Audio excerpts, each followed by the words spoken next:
आप सभी लोगों को बहुत बहुत बधाई हो। इंडिया फाइनल में पहुंच गई वर्ल्ड कप के। और मैच के बारे में तो क्या बात करनी है। अगर आप लोगों ने मेरा इंग्लैंड और इंडिया का जो प्रीव्यू, सेमीफाइनल के आज के मैच का जो प्रीव्यू हमने किया था, तो आप लोगों ने अगर ये ध्यान से देखा हो तो मेरे ख्याल से कुछ भी ऐसा आज के मैच में नहीं हुआ जो हमने उस मैच में डिस्कस नहीं किया था।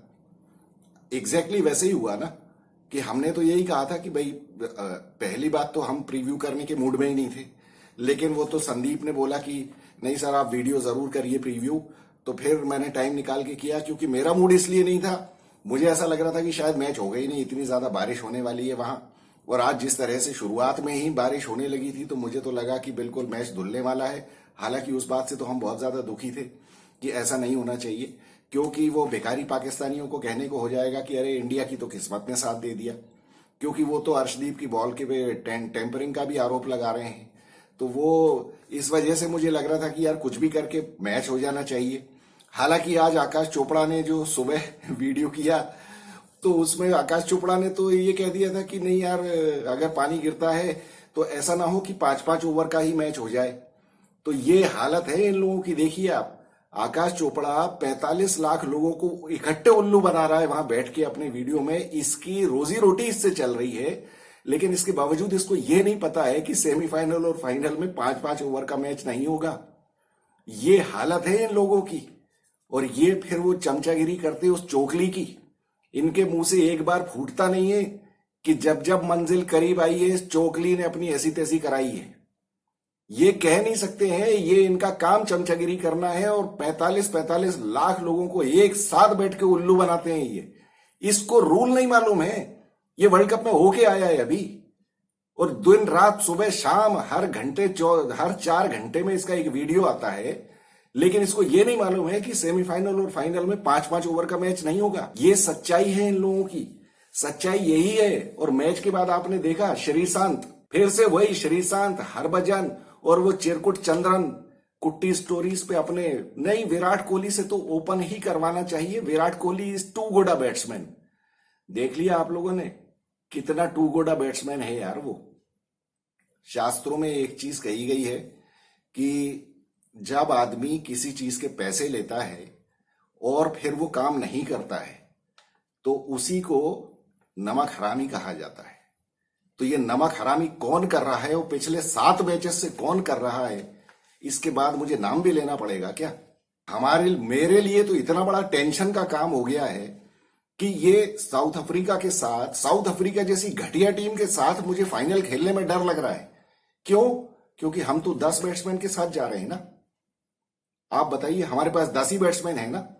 और रोहित शर्मा कह रहा है कि नहीं नहीं नहीं, he is in a very good space, he is enjoying his game. अरे भैया, तुम्हारा एंजॉयमेंट और हमारा हार्ट अटैक, ये दोनों एक साथ ही हो रहे हैं। 140 करोड़ लोगों को हार्ट अटैक हो जाता है साला जब ये ओपन करने जाता है, उसकी कौन चिंता करेगा यार। और ये तो मेरी नेक सलाह रोहित शर्मा को है, भैया तुम्हारा जितना तुम्हारे शरीर पे चर्बी चढ़ी हुई है ना, उतनी ही उसके दिमाग पे चर्बी चढ़ी हुई है। उसको उतारना बहुत ज्यादा जरूरी है, क्योंकि उसका तो कुछ नहीं है, उसका कुछ भी नहीं है। वो तो शर्म लाज सब बेच के आ गया है, क्योंकि उसका तो वो तो अभी एक किसी मैच में 40 रन बना देगा, जाके पिछवाड़ा हिला के और अपना ग्राउंड पे डांस करके, और उसकी एक पोस्ट डाल देगा इंस्टाग्राम पे जिसके उसको 5-10 करोड़ रुपए मिल जाएंगे। क्योंकि उसको 200 करोड़ जो उसके 200 मिलियन जो उसके उल्लू के पट्टे उसके फैंस हैं, वो तो इसी काम के लिए बैठे हुए हैं। इसीलिए तो उसका स्टैचू लगा है ना टाइम स्क्वायर पे अमेरिका में। और रीजन क्या है? उसने ऐसा उखाड़ा क्या है यार? इस पूरे वर्ल्ड कप में क्या किया है यार? मुझे समझ में नहीं आता कि रोहित शर्मा को यह बात समझ में नहीं आ रही है कि भैया तेरा करियर स्टेक पे है, तेरी इज्जत स्टेक पे लगी हुई है। अगर इस बेवकूफ आदमी से ओपनिंग करवाता रहेगा और ये इसी बदतमीजी से बैटिंग करता रहेगा तो रोहित शर्मा के कपड़े उतर जाएंगे। और एक चीज आप लोग याद रखना, रोहित शर्मा ने अभी तक, इसमें कोई डाउट नहीं है कि रोहित शर्मा ने बहुत अच्छी कप्तानी की है, बहुत ही बढ़िया कप्तानी की है और बैटिंग भी बहुत अच्छी की है। इसके बारे में तो मुझे कोई डाउट था ही नहीं। लेकिन ये जो डिसीजन है, ये अल्टीमेटली बूमरैंग किसके ऊपर करने वाला है? अगर खुदा ना खास्ता वो थर्ड क्लास साउथ अफ्रीका की टीम ने फंसा दिया मैच, और अगर आप हार गए तो नुकसान किसका होगा? नुकसान होगा यार। देखो, वो ये इंडियन क्रिकेट किसी की बपौती नहीं है, किसी के बाप के घर का खेल नहीं है। ये there are 140 crore stakeholders of Indian cricket, जिसमें से हम लोग भी हैं। इसका क्या मतलब? You can not let somebody take this game for granted just because of his ego. Or this is what has been happening for the last 7 games and we have been watching helplessly. कुछ नहीं कर सकते हम लोग, हाथ पे हाथ रख के बैठे हुए हैं और अपने सर के बाल नोच रहे हैं हम लोग। और वहां पे वो रोहित शर्मा कह रहा है, उसको प्रोटेक्ट कर रहा है। मैं एक बात मान सकता हूं कि मैच के बाद की जो प्रेजेंटेशन होती है उसमें कप्तान ठीक है, क्रिटिसाइज नहीं करता है, अपने प्लेयर को प्रोटेक्ट करता है, लेकिन मुझे तो कहीं भी ये नहीं लग रहा है कि वो विराट कोहली को कुछ समझा भी रहा है। कम से कम ये तो मत बोलो यार कि he is timing the ball well. अबे काय का टाइमिंग द बॉल वेल? और वो श्रीसंत कह रहा है कि अरे नहीं, आज वो जिस बॉल पे आउट हुआ थोड़ी सी स्लो आ गई थी। तुमको शर्म नहीं आती श्रीसंत कि आड़ा बल्ला घुमा रहा है वो विकेट के बॉल के ऊपर, और तुम उसके बाद और वो उसके आउट होने की वजह से हमारी पूरी टीम साली नीचे आ जाती है। रोहित शर्मा को खुद नहीं समझ में आता है कि विराट कोहली के इस तरीके से गंदे तरीके से आउट होने से, इस गंदी अप्रोच के साथ वो पूरी टीम को गड्ढे में गिरा देता है, और खुद रोहित शर्मा के ऊपर कितना प्रेशर आ जाता है। इसके बाद भी तुम प्रोटेक्ट करोगे तो you are playing with your own career, and at the same time with the emotions and the feelings and the sentiments of 140 crores Indians, those who are the stakeholders of Indian cricket, जो पागलों की तरह रात को 2-2 बजे तक जाग के मैच देख रहे हैं, तुम्हारे लिए दुआएं कर रहे हैं, सब कुछ मंदिर में हवन हो रहे हैं कि तुम वर्ल्ड कप जीत जाओ, लेकिन तुम जो है तुम्हारे दिमाग के ऊपर चढ़ी हुई चर्बी को हटाने के लिए तैयार नहीं हो। इस टाइम जरूरत इस बात की है, रोहित शर्मा को समझना चाहिए कि ये वर्ल्ड कप वो चाहे जीते या हारे, हो सकता है कि ये वर्ल्ड कप उसका आखिरी हो। मुझे तो ऐसा लगता है कि T20 में रोहित शर्मा को मौका नहीं मिलेगा आगे। अगर हार गया तो बहुत बड़ी बेइज्जती हो जाएगी, और इतनी बेइज्जती के साथ निकाला जाएगा इसको कि ये सोच भी नहीं सकता है। शायद इसको ये बात समझ में नहीं आ रही है। इसको अपने करियर और अपनी इज्जत के लिए यहां पे ये बोलने की जरूरत है कि आड़े टेढ़े शॉट मुझे खेलते हुए दिख मत जाना। यही जो बोला था ना इसने कि गार्डन में घूमते हुए मत दिख जाना, ये इसको चोकली को बोलने की जरूरत है कि आड़ा टेढ़ा शॉट मारते हुए देखा तो तेरी बीप बीप कर दूंगा मैं। ये इसको चोकली को बोलने की जरूरत है। क्यों? पूरे देश की इज्जत का सवाल है यार। यहां किसी बेवकूफ आदमी के हठधर्मी की वजह से हम लोग क्यों सहन करेंगे ये चीज? ये रोहित शर्मा को समझने की जरूरत है। वो बात अलग है कि खुद का 15 किलो वजन कम करने के बारे में तो उससे कहना ही बेकार है। वो तो छोड़ो, अब वो तो खत्म है उसका करियर, उसका कुछ होने जाने वाला नहीं है। लेकिन कम से कम समझना तो चाहिए। और उसके बाद बोल रहा है कि नहीं उसकी approach, we like his approach and we give him a free hand to do whatever he wants because he is a senior player. Senior player ने पिछले 7 मैच में क्या किया है? और बोल रहा है कि फॉर्म तो किसी का भी खराब हो सकता है, और वो probably he is saving his best for the final. भाई साहब, फॉर्म खराब नहीं है, उसका दिमाग खराब है। चोकली का फॉर्म खराब नहीं है, चोकली का दिमाग खराब है। ये बात रोहित शर्मा को समझ में नहीं आ रही है। कह रहा है कि उसकी अप्रोच तो ठीक है, वो तो फॉर्म गड़बड़ हो जाता है। फॉर्म गड़बड़ तब कहा जाता है जब आप टेक्निकली आप खेलने की कोशिश कर रहे हो, लेकिन किस्मत से आपकी एज लग रही है या कभी मिस होके आप LBW हो रहे हो। लेकिन यहां तो हमको साफ समझ में आ रहा है कि he is taking the game lightly, कि ये तो मेरे लिए बाएं हाथ का खेल है, मैं तो किंग चोकली हूं, मैं तो बना दूंगा ओपनिंग में रन। सुनील गावस्कर कौन होते हैं यार मुझे क्रिटिसाइज करने वाले? मैं बताऊंगा सुनील गावस्कर को। अरे इस चोकली को ये पता नहीं है, ये जिस वेस्ट इंडीज में अभी है, ये वहां जाके किसी भी गली में जाके जरा सुनील गावस्कर के बारे में बात करे तो इसको पता चलेगा। मैं व्यूअर्स आप लोगों को बताता हूं, मैं न्यूयॉर्क में मुझे एक आदमी मिला था, वो बातचीत ऐसे मेरी होने लगी उससे, तो वो जमैका का था। उसने सबसे पहले मुझसे क्वेश्चन ये पूछा कि हाउ इज सुनील गावस्कर।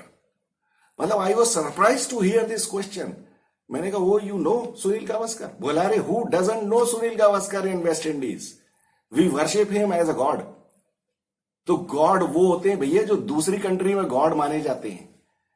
तुम्हारी जो इज्जत है आज वहां इंडियन टीम की, वो सुनील गावस्कर की वजह से है वेस्ट इंडीज में, जिनके तो तुम पैरों की धूल नहीं हो। तुम सोच भी नहीं सकते हो कि सुनील गावस्कर ने क्या बैटिंग की है वेस्ट इंडीज में जाके, और किन बॉलर्स के सामने, जिनके सामने तुम साले 10 बार हेलमेट पे बॉल खा चुके हो।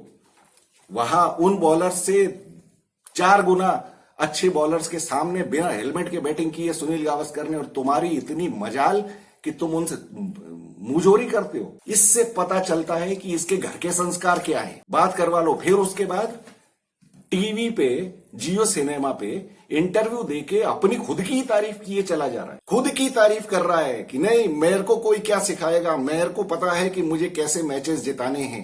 अबे साले, अभी 7 मैचेस में तूने कौन से मैचेस जिता दिए?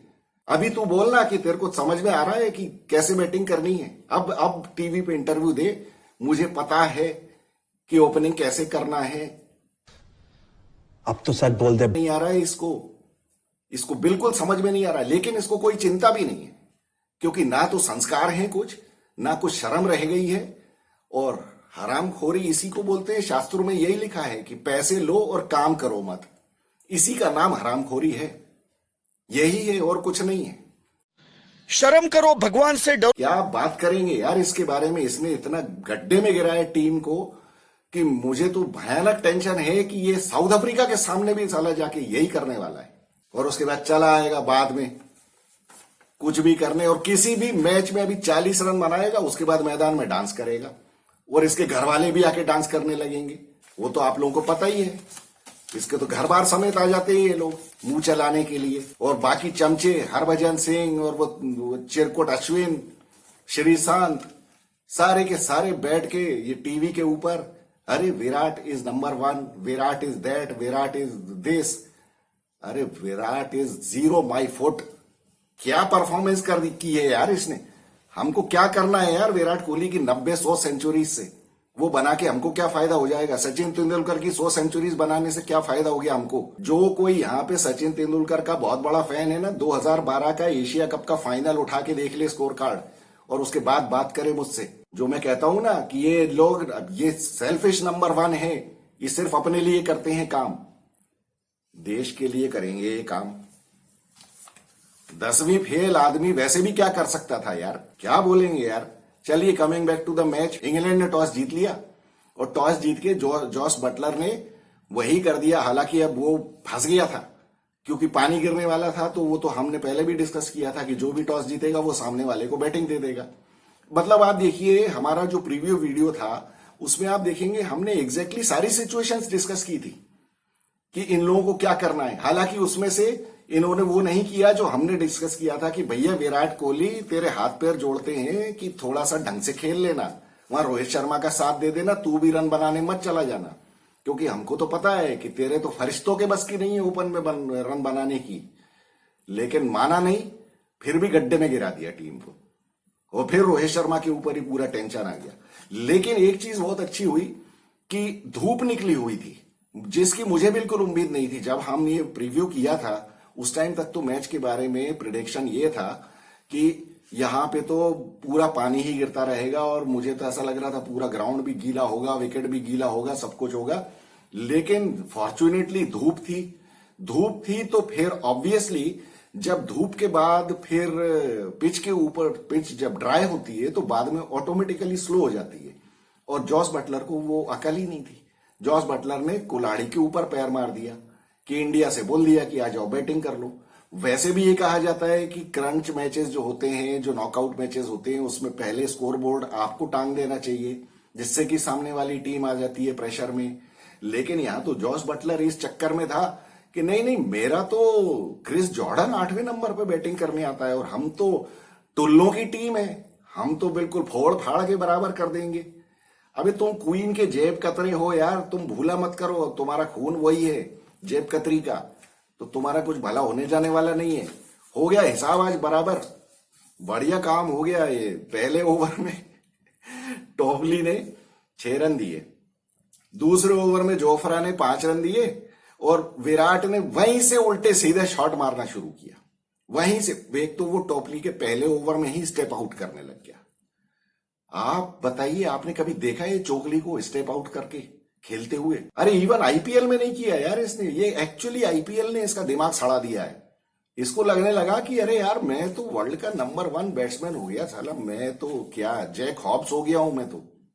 आप लोगों में से बहुत सारों को पता नहीं होगा जैक हॉब्स कौन है। वो Jack Hobbs has been historically very successful opening batsman of England.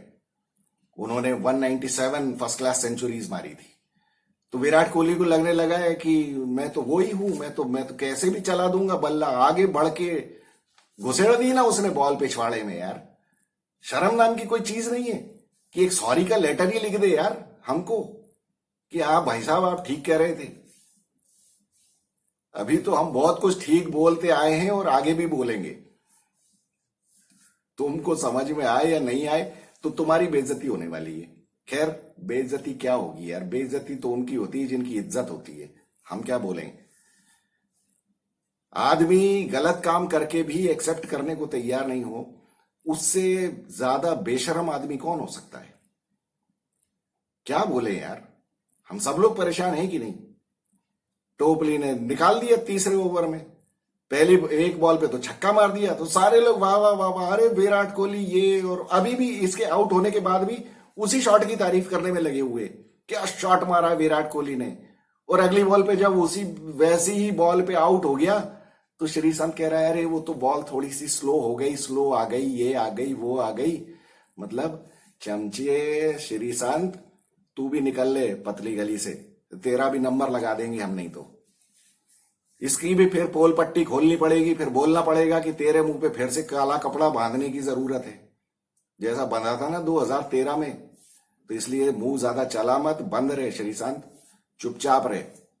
तेरी इज्जत अभी बची हुई है, नहीं तो ज्यादा चमचागिरी करेगा तेरी पोल खोल देंगे एक आध दिन। अरे यार हम लोग स्टेक होल्डर्स हैं यार, हम लोग खून जला रहे हैं अपना, यहाँ टाइम खराब कर रहे हैं देख देख के।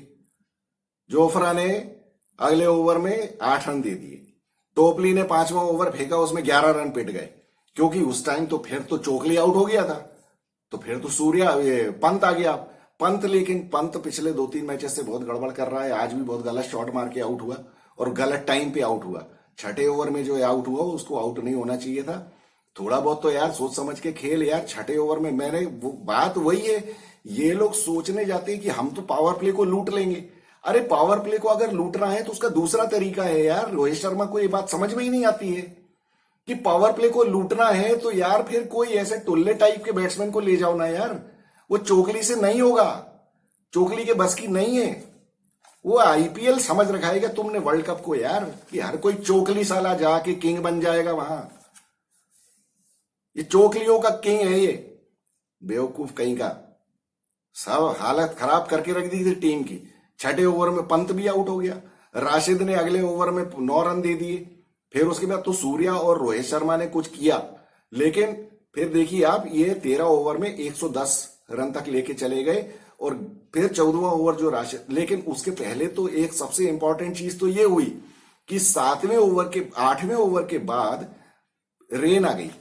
कितनी जोर से बारिश आ गई कि हमको तो लगा कि भैया ये तो हो जाएगा कबाड़ा है इनका, मैच पता नहीं शुरू होगा कि नहीं होगा, या पता नहीं कितने ओवर कर्टेल हो जाएंगे। क्योंकि इन लोगों के 7 ओवर में 55 थे, 8 ओवर में 65 और 2 हुए। जब उसके बाद बारिश आ गई तो इस टाइम इनका बिल्कुल 8 का ये स्कोरिंग रेट चल रहा था। और जब रेन आ गई 1-1.5 घंटे कितनी रेन चलती रही, उसके बीच में आप देखिए रवि शास्त्री और नासिर हुसैन और पॉल कॉलिंगवुड ये लोग बैठे हुए थे स्टार स्पोर्ट्स के उसमें पवेलियन में, और इनसे बातें चल रही थी। रवि शास्त्री ने कितना बढ़िया ज्ञान बांटा है, कितना बढ़िया ज्ञान बांटा। अगर आप लोगों ने देखा हो, रवि शास्त्री वहां कह रहा है कि नहीं विराट कोहली का ये गेम नहीं है, विराट कोहली को ये शॉट नहीं मारने चाहिए, this is not his game. अबे तो तुझे टीवी पे ज्ञान बांट रहा है तू, वैसे तो तेरी बहुत चमचागिरी तू करता है विराट कोहली की, दुनिया भर में तारीफ करके, तो उसको अलग से जाके समझा नहीं सकता कि ये तेरा गेम नहीं है, तेरे बस का नहीं है बे, नहीं होगा तेरे से ये। वहां क्या दुनिया को सुना रहा है, वहां बोल रहा है कि नहीं नहीं मतलब ऐसा नहीं और वैसा नहीं। हमको क्या सिखा रहे हो यार, हमको तो वैसे ही पता है कि उसकी औकात नहीं है। और तुम ये कह रहे हो कि उसका गेम नहीं है, हम ये कह रहे हो कि उसको औकात नहीं है उसकी, वो रन बनाने की, वो नहीं बना सकता है रन। और कब से कहते चले आ रहे हैं। लेकिन रवि शास्त्री तो चमचा है उसका 1 नंबर का। रवि शास्त्री को तो ये कोच बना के ले गया था ना, रवि शास्त्री किस मुंह से बोलेगा। रवि शास्त्री को 5-5, 6-6 करोड़ साल के किसने दिलवाए? विराट कोहली ने ना। इसको पूछ कौन रहा था? नहीं तो इसको कोच बनाने में विराट कोहली ने अनिल कुंबले के साथ बदतमीजी की।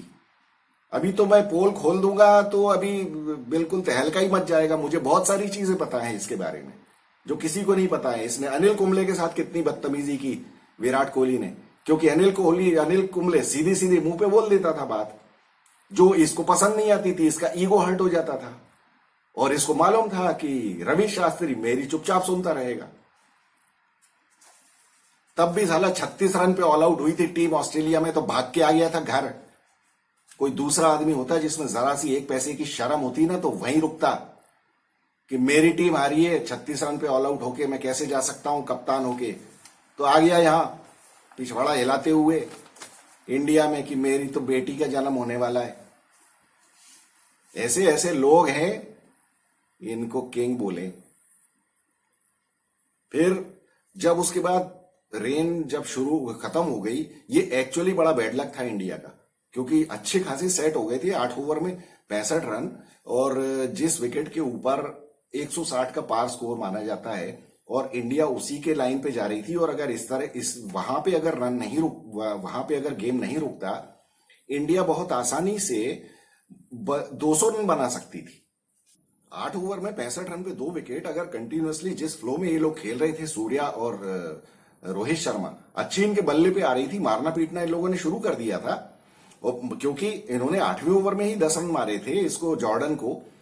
लेकिन उसके बाद जब रेन के बाद शुरू हुआ तो ऑब्वियसली फिर आदमी को थोड़ा टाइम लगता है। और कुछ तो ये इतने बेवकूफ टाइप के लोग हैं कि जब ये रेन चल रही थी और जब ये फिर उसके बाद इंस्पेक्शन हुआ और फिर गेम वापस शुरू हुआ, तो उसके पहले इनको नॉकिंग करके नहीं आना चाहिए था क्या? ये लोग वहां चेयर पे बैठे रहते हैं बाहर। भैया आके सेट होने में टाइम लगता है तो तुम बाहर से ही क्यों नहीं सेट होके आते हो यार? तुम्हारे पास बॉल्स की कमी है क्या? वहीं बाहर से ही नॉकिंग करके आओ ना। तुमको यहीं हाथ सेट करना है ग्राउंड के ऊपर। और वो उसमें प्रेशस 2 ओवर चले गए। मतलब 9वें ओवर में देखिए 4 रन बने हैं और उसके बाद 10वें ओवर में बने हैं 8 रन। तो 2 ओवर में 12 रन बने हैं सिर्फ। जबकि अगर मान लीजिए रेन नहीं हुई होती तो ये लोग तो 10-10 के रेट से पीटने लगते वहां। तो ये इन लोगों को समझना चाहिए। ये कौन समझाएगा इनको? ना तो कोच ना कप्तान, किसी में कोई अकल नहीं है कि बाहर बैठे हुए हैं, जब इंस्पेक्शन हो गया फिर वेट कर रहे हैं, जब जाएंगे तो मैदान पे ही हाथ खोलेंगे। अरे भैया बाहर 4 बॉलर्स को बोलो कि चलो बॉलिंग करो, हम यहां बैटिंग करते हैं, नॉकिंग करते हैं, ले लो ना यार बॉल। लेकिन नहीं, वहीं जाके करेंगे। खैर किसी तरीके से फिर इन लोगों का लेकिन स्कोर ठीक ठाक था। 13 ओवर में 110 रन, जिसमें कि सैम करन के उस ओवर में उन लोगों ने बना दिए 19 रन ठोक दिए। और राशिद के 14वें ओवर में उसने 2 ही रन दिए, जिसमें रोहित को आउट कर दिया उसने। अब रोहित की जो बॉल थी वो तो खैर लो रह गई। अब वो बैड लक था रोहित का। रोहित का आउट होना एक्चुअली अखर गया, क्योंकि रोहित अगर आउट नहीं होता तो ये बहुत आराम से 200 रन बना देते। खैर लिविंगस्टन ने बहुत अच्छी बॉलिंग की। लिविंगस्टन के लिए देखिए वो अकलमंदी की बटलर ने, जो रेन के बाद जो गेम शुरू हुआ 9वें ओवर में ही लिविंगस्टन को लगा दिया, क्योंकि वो बहुत अच्छा मौका था। उसने ये टेस्ट किया होगा कि लिविंगस्टन को देख लेते हैं, अभी इंडियन बैट्समैन अभी आए हैं तो ये एकदम से तो मारेंगे नहीं इसको, और इसके ओवर में निकाल देता हूं। अगर मान लीजिए कोई धोखे धड़ाके में विकेट ही मिल जाए तो, क्योंकि वो स्पिन तो कर ही लेता है, दोनों तरह की स्पिन कर लेता है, लेग स्पिन, ऑफ स्पिन, सब कुछ। उसने बॉल ठीक ठाक ही डाली। 4 ओवर में कुछ 18 रन ही दिए उसने, भले उसको विकेट नहीं मिला। जहां पे की स्कोर 170 बना है इंडियन टीम का, उस हिसाब से इसने बॉलिंग बहुत अच्छी की। फिर उसके बाद ये 113 पे रोहित शर्मा आउट हुआ और लिविंगस्टन ने फिर 15वां ओवर डाला, जिसमें फिर उसने सिर्फ 5 ही रन दिए। और हार्दिक पांड्या का रन आउट रिव्यू हुआ, उसमें रन आउट होते होते बच गया। और हार्दिक पांड्या ने इतनी गंदी तरीके से बैट उसमें अप्रोच किया है क्रीज के ऊपर कि मतलब जिसको कहते हैं ना बेसिक गलतियां, कि बिना ड्रैग किए बैट को ऊपर से रख रहा है क्रीज के ऊपर। अब ये बेसिक चीजें कौन समझाएगा इनको यार? उसके पहले भी रोहित शर्मा और स्काई जो है वो कौन से 8वें 9वें ओवर में ये लोग रन आउट होते होते बचे थे, जब ये मिड विकेट पे खेला था इसने, स्काई ने, और फिर दौड़े और फिर वापस में कंफ्यूजन हो गया बहुत बुरी तरह से। तो ये बेसिक मिस्टेक्स ये लोग, ये इनको करनी चाहिए ना। वहां तो अभी हम सुन रहे हैं कि विराट कोहली ने तो बहुत नेट प्रैक्टिस में, रोज खबरें आ रही हैं, दुनिया भर के लोग वहां पहुंचे हुए हैं और वहां से वीडियो भेज रहे हैं, पता नहीं क्या क्या, हर चौथे घंटे में उनकी खबर आती है कि अरे विराट कोहली ने नेट प्रैक्टिस में आज बहुत फोड़ा फाड़ी की, बहुत शॉट मारे, बहुत लंबे लंबे, आज तो वो सिर्फ छक्के की ही प्रैक्टिस कर रहे थे। कितने छक्के मार दिए इसने चोकली ने, और कितने मार देगा ये अभी। नेट प्रैक्टिस ही करता रहे तो बस। जोफ्रा आर्चर ने 16वें ओवर में स्काई को आउट कर दिया। स्काई के आउट होने के बाद लिविंगस्टन ने उसमें 6 रन दिए, लेकिन जॉर्डन का जो अगला ओवर था उसमें हार्दिक पांड्या ने जरूर 2 छक्के मार दिए, हालांकि वो आउट हो गया उसमें। और उसके बाद दुबे, अब मुझे ये नहीं समझ में आता कि जब तीसरा विकेट गिरा था तो इन्होंने दुबे की जगह जडेजा को क्यों भेजा। दुबे को आपने इसी काम के लिए लिया था ना, जब वहां पे वो आदिल रशीद और वो तुम्हारे लिविंगस्टन बॉलिंग कर रहे हैं, आप तो इसीलिए लेके गए थे ना उसको कि दुबे स्पिनर्स को पीटेगा। तो फिर आपने जडेजा को ऊपर क्यों भेजा। जडेजा ने ऐसे कौन से छक्के मार दिए अभी तक के पुराने मैचेस में, अभी तक के पूरे टूर्नामेंट में, जो आपने जडेजा को ऊपर भेज दिया। ये मतलब ये इससे समझ में नहीं आता कि इनको कुछ भी, इनकी थिंकिंग प्रोसेस पता नहीं क्या है। और हुआ ये कि हार्दिक पांड्या के आउट होने के अगले ही बॉल पर दुबे कॉर्ड बिहाइंड हो गया। दुबे का अलग 20 किलो वजन कम होने की जरूरत है, उसका भी मोटापा बहुत बढ़ गया है। ये तो करियर से खेल रहा है अपने। अगर इस तरह से वजन बढ़ता रहा तो रोहित शर्मा का तो ठीक है, हो गया, करियर खत्म ही होने वाला है उसका, लेकिन दुबे अभी बाहर हो जाएगा। समझना चाहिए दुबे को कि यार तेरा क्या काम है और तू किस तरह से टीम में आया है और किस तरह से तेरे को टीम घसीटे चली जा रही है। मैं तो अभी भी कहता हूं भैया कि अगले मैच में इसको दुबे को ओपन करवा दो रोहित शर्मा के साथ, बना लेगा जितने। अभी कौन से रन बना रहा है यार, तो वहां ओपन में कम से कम 1 विकेट तो बचा रहेगा हमारा, जो तीसरे नंबर पे आके चोकली कुछ कर देगा। हम तो तरस गए यार चोकली की तारीफ करने के लिए। हम तो चाहते हैं तू बना दे भैया, 50 रन ही बना दे एक बार, हम बना देंगे चोकली पुराण, चोकली चालीसा लिख देंगे हम। कुछ तो मौका दे भैया, क्या करें, अब तो तेरे हाथ पैर जोड़ने की नौबत आ गई है। हमारी तो ऐसी बदकिस्मती हो गई है यार इंडियन फैंस की।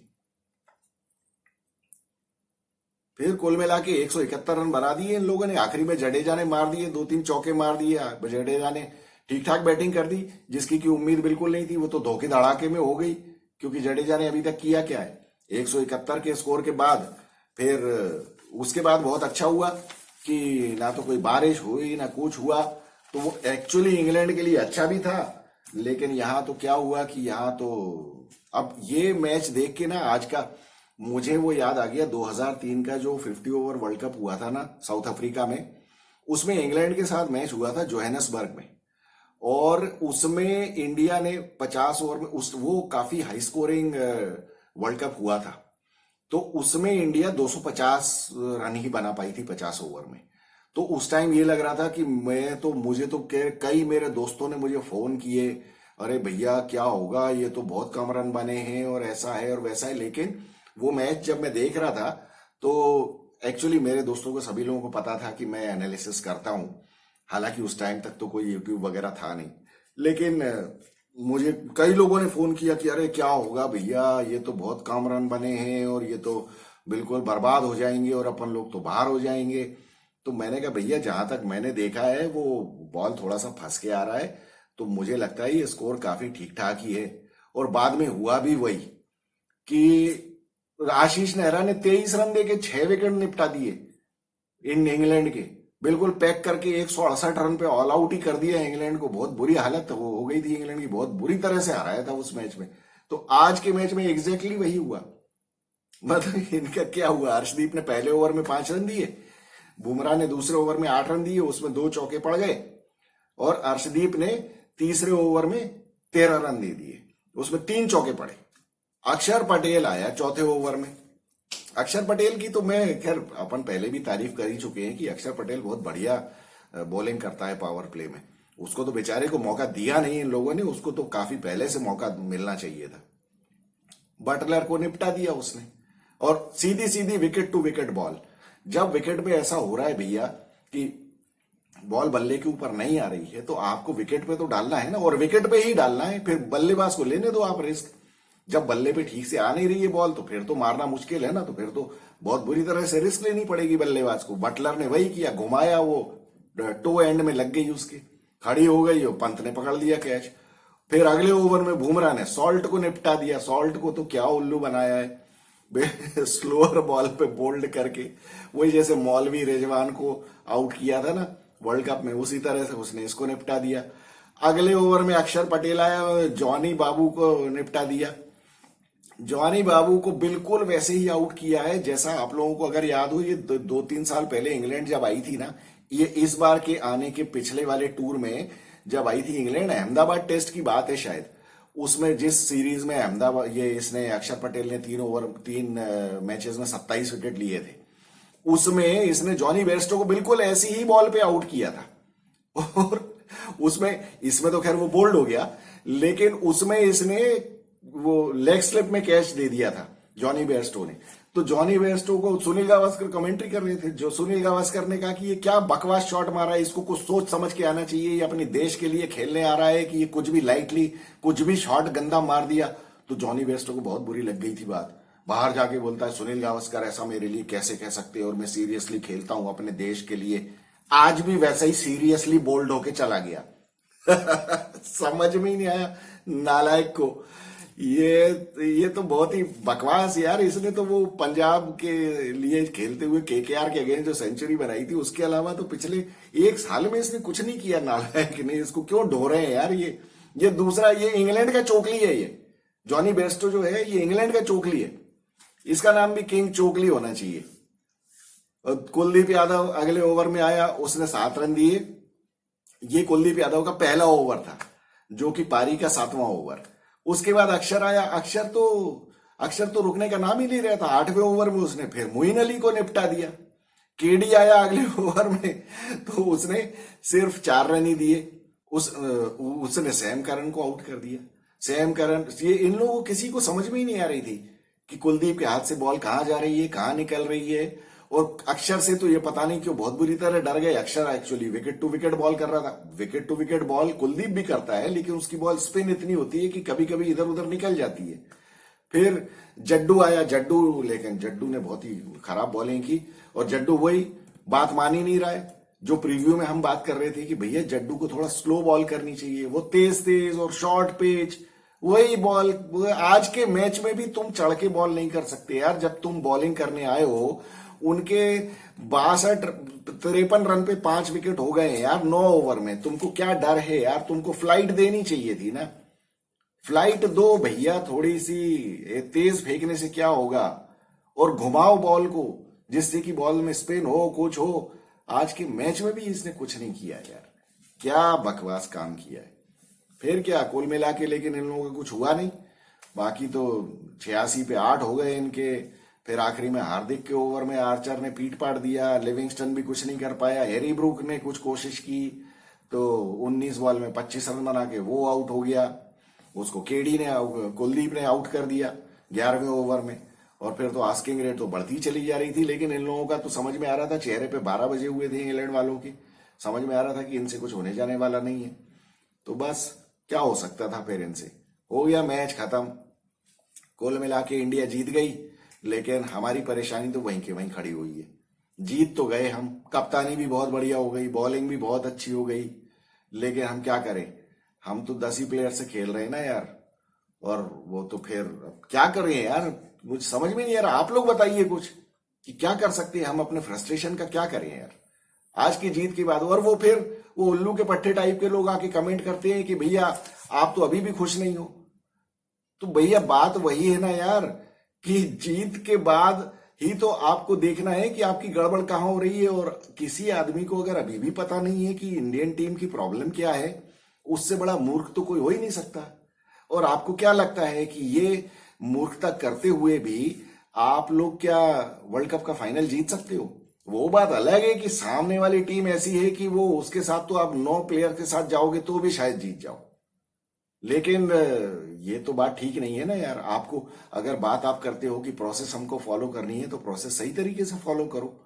हमारा क्यों ब्लड प्रेशर बढ़ाते हो यार। तुम तो किसी काम के नहीं हो, क्योंकि तुम तो बेशरम हो सबके सब। तुम तो हार जाओगे और वहां जाके फिर छुट्टियों पे चले जाओगे और फिर कहीं यूरोप घूमने चले जाओगे, कहीं कुछ इंस्टाग्राम पे डांस की रील डालने लगोगे और सब वही बकवास करने लगोगे। भैया रोहित शर्मा कुछ सीरियसली ले ले। राहुल द्रविड़, तेरा आखिरी टूर है, जो भी है तेरा आखिरी असाइनमेंट है, तो दे गाली जरा दो चार निकाल मोटी मोटी पंजाबी में कि सालों गार्डन में मत घूमो वरना बीप बीप कर दूंगा तुम लोगों की, क्योंकि तुम्हारी तो कोई इज्जत नहीं है, राहुल द्रविड़ की तो इज्जत है यार।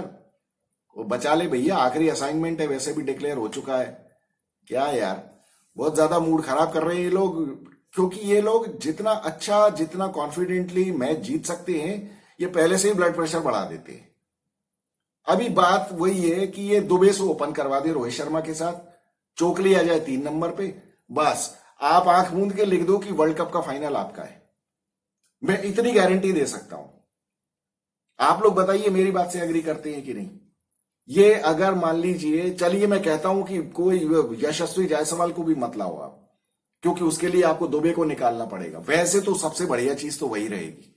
अब लेकिन लोग ये कहेंगे कि अरे यशस्वी जायसवाल तो बाहर बैठा हुआ है। अरे बाहर बैठा हुआ है तो कोई बाहर सो थोड़ी रहा है यार, वो भी तो प्रैक्टिस कर ही रहा होगा ना, नेट प्रैक्टिस तो कर ही रहा होगा। क्या प्रॉब्लम है? तो यशस्वी जायसवाल को ले आते, चोकली को 3 नंबर पे ले आते। अगर ये बैटिंग ऑर्डर आज भी ये कर लें तो मैं आपको कहता हूं 99.99% आप वर्ल्ड कप के ऊपर इंडिया का नाम लिख दो। लेकिन अभी सबसे बड़ी प्रॉब्लम यही है कि चोकली चला जाता है, जो कि बड़ा फ्लो में दिख रहा है रोहित शर्मा को, जो कि बड़ा प्रोसेस में दिख रहा है, और ये हो जाएगा आउट नालायक। और उसके बाद अगर मान लीजिए रोहित शर्मा भी आउट हो जाए अगले ओवर में, फिर क्या होगा? फिर वही जो चोकर्स हैं वो तुम्हारे सर पे चढ़ जाएंगे और उसके बाद फिर हमारा हार्ट फेल होने की नौबत आ जाएगी। तो वो नौबत आने क्यों देते हो यार? शराफत से यार। मैं कह रहा हूं चलो ठीक है, अगर आप जायसवाल को नहीं लाना चाहते तो आप इसको ले आओ, दुबे को ऊपर कर दो, क्योंकि दुबे तो पीछे गिरा हुआ विकेट है। तो क्या कर सकते हैं यार, वो हो जाने दो और ऊपर से वो उसको बोलो कि भैया तू खेल जैसे खेलना है तुझे, तेरे से तो वैसे भी कुछ नहीं हो रहा है, जितने बना दे वो बोनस है। और उसके बाद चोकली 3 नंबर पे आ जाए, बस हो गया काम, हो जाएगा सब कुछ ठीक। और धोखे धड़ाके में अगर मान लो दुबे के लग ही गए तो फिर तो गजब ही हो जाएगा, क्योंकि नई बॉल रहती है यार, लग सकते हैं, उसमें क्या प्रॉब्लम है। लेकिन नहीं, पता नहीं क्या करना चाहते हैं ये लोग। दुबे से कुछ हो नहीं रहा है और इधर चोकली महाराज, उनसे भी कुछ नहीं हो रहा है। क्या यार, बहुत ज्यादा प्रेशर बढ़ाया हुआ है इन लोगों ने। तो चलिए अभी करते हैं, बंद करते हैं वीडियो। आप लोग बताइए आपको मेरी एनालिसिस कैसी लगी। अगर पसंद आई हो तो वीडियो को लाइक, शेयर और सब्सक्राइब करिए। और आप लोग बताइए कि आप लोग मेरी बात से एग्री करते हैं कि नहीं, और ये लोग, आप लोगों का ब्लड प्रेशर बढ़ रहा है कि नहीं ये चोकली के ओपन करने की वजह से। क्या करें यार, इन लोगों को किस तरह से समझाया जाए, या फिर क्या इस तरीके से खेलते हुए भी साउथ अफ्रीका के साथ प्रेशर नहीं होगा क्या? तो साउथ अफ्रीका के साथ अब तो फाइनल है, खैर फाइनल का प्रीव्यू भी हम करेंगे और फिर मिलेंगे हम प्रीव्यू वीडियो में ही मिलेंगे। I look forward to hearing from you. I am Vikas Saxena, the biased analyst. Thank you so much.